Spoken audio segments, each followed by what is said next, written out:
I don't think there is a more infamous moment in all of Final Fantasy XIV than Welcome to Shadowbringers. It is a moment that many emotional vampires crave once any streamer makes it to Shadowbringers. Oh, hell no! Oh no! Oh my god, this is so messed up! Bro, what the fuck? Oh my god, that's fucked up.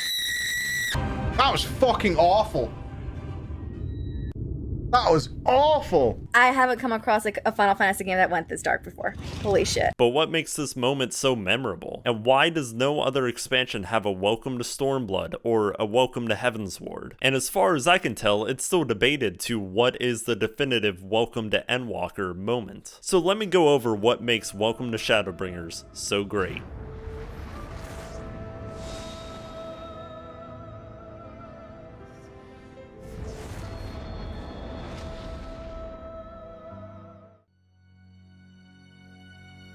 Up to this point in Final Fantasy XIV, the players have experienced A Realm Reborn, Heavensward, and Stormblood. These expansions are considerably more light in tone, although these expansions do have really fucked up moments. For example, A Realm Reborn has the Bloody Banquet, Heavensward has a child being thrown off the roof, and Stormblood has a tragic backstory of Fordola and Yatsuyu, and that's only to name a few. But these three previous expansions do not compare to the sheer horror that is presented in Shadowbringers. Within the first minutes of Shadowbringers, you are whisked away to a world called The First, a world that has been absolutely ravaged by light. There is no night, and the people there are under constant attack from unnatural looking creatures called Sin Eaters. The environments in Shadowbringers look incredibly alien to anything that we have ever seen before in the game, and you can tell this from the moment the Warrior of Light wakes in this mysterious world. Lakeland's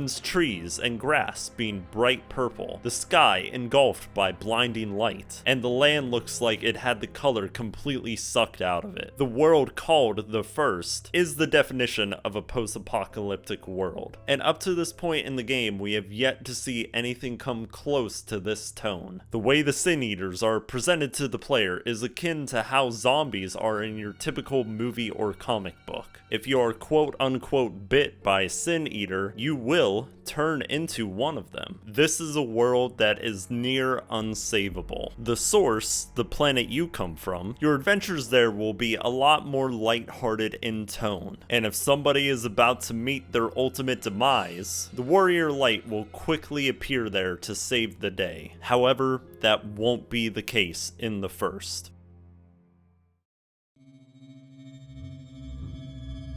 Eventually you enter the area of Amarang, and more specifically Mordsuk, where you meet a girl named Tesleen, who is a friend of Alize. After fighting Alize, you help Tesleen do multiple tasks around Journey's Head, tending to the sick, fighting off Sin Eaters, or harmful creatures. The developers are very smart here by making you do favors for Tesleen, because I believe that they're implementing what's called the Ben Franklin effect. It is an effect where people tend to like someone more after doing a favor for them. So all of these tasks of defending Tesleen from coyotes or tending to Tesleen's patients are really the developer's way of attaching us to Tesleen. And that's not even mentioning when she gives us a glimpse into her backstory. She hints at the fact that she was originally brought here by her mother, who soon fell victim to the sickness that her patients are currently suffering. She said that she was mad with grief when her mother passed, but was happy that it was at least a peaceful one. Having her say this makes it all the more painful when we later learn that Tesleen does not have as peaceful of a passing as her mother did.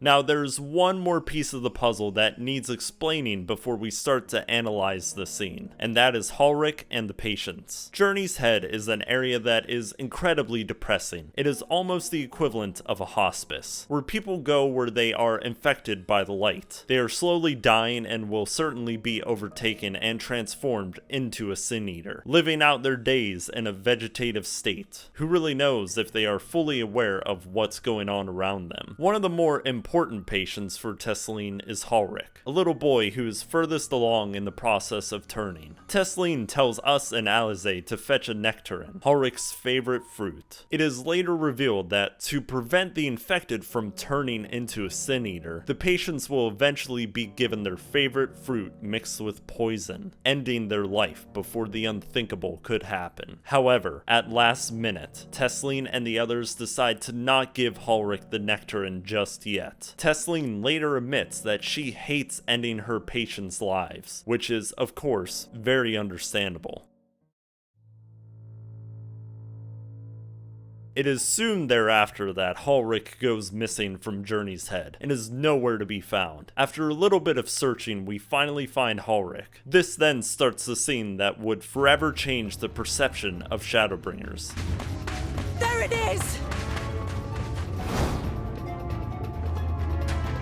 Is that... Oh no!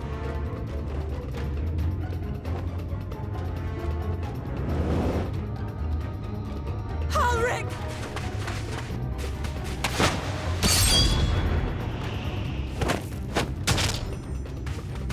We have to run!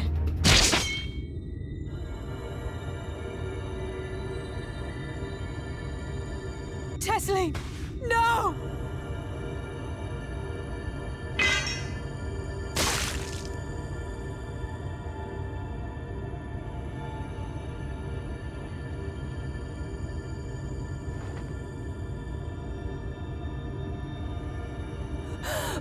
We all deserve happiness, wherever we can find it.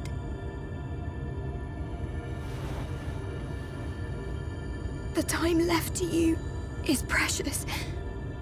No one should die in pain. Mother, I...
This is terrifying. If this was a previous expansion, the Warrior of Light would have taken the place of Tesleen and would have successfully defended Halric from this monster, but not in this expansion. There is no happy ending in Shadowbringers. Instead, we have to watch helplessly as the person we have grown attached to gets utterly corrupted. Tesleen's last words of, "The time to you is precious. No one should die in pain. Mother." Echoes back to our previous conversations, and is sad because Tesleen's fate is perhaps the most painful way to go in this world. Tesleen succumbs to the light as she is puking it out on the ground, and then slowly pulling her head up. Her eyes are now gone, replaced with glowing green orbs, opening her mouth as wide as possible, to the point that it looks like her jaws were snapped off its hinges. Light begins to rush out of her eyes and pores, having a sort of milky, plastered texture, eventually cocooning into a twisted monster that still has a resemblance of her within. The face of the Sin Eater is incredibly recognizable as Tesleen. We even later hear Tesleen within the monster saying, "Forgive me, Alize," and this might be the most terrifying aspect of this scene, because it hints that the people who were corrupted by the Sin Eaters might be fully aware of what's going on, but powerless to do anything about it. Everything about this scene was so well done. The animation team took all of the goofy facial animations from Hildebrand questlines and implemented them here. The foliage team made fantastically disgusting sounds for Tesleen once she is in the cocoon. The voice actresses really gave a stellar performance as well. The creature design is absolutely nightmare fuel, and at the end of all of this, the scene was originally meant to be more graphic, but they had to cut it out due to them wanting to retain the T rating. We can speculate at this point that instead of the cocoon, they originally wanted Tesleen to sprout wings, grow a longer neck, her fingers getting deformed, etc., with full animation, akin to werewolf transformations in films. Shadowbringers took a lot of inspiration from the horror genre. It really is no wonder why this scene is so important to the Final Fantasy community. There is a reason that this is dubbed the Welcome to Shadowbringers moment by the fans. It is a scene that is unforgettable and is just the start of the Shadowbringers expansion. I think it is debatable that Final Fantasy XIV has never had a scene as dark as this one, and that makes Welcome to Shadowbringers really special. Anyway, that's the end of the video, guys. I hope I did the scene the service it deserves. Comment if you think I missed anything or got something wrong. I'm always willing to improve. Be sure to welcome that like button to Shadowbringers. And remember to become the Warrior of Darkness.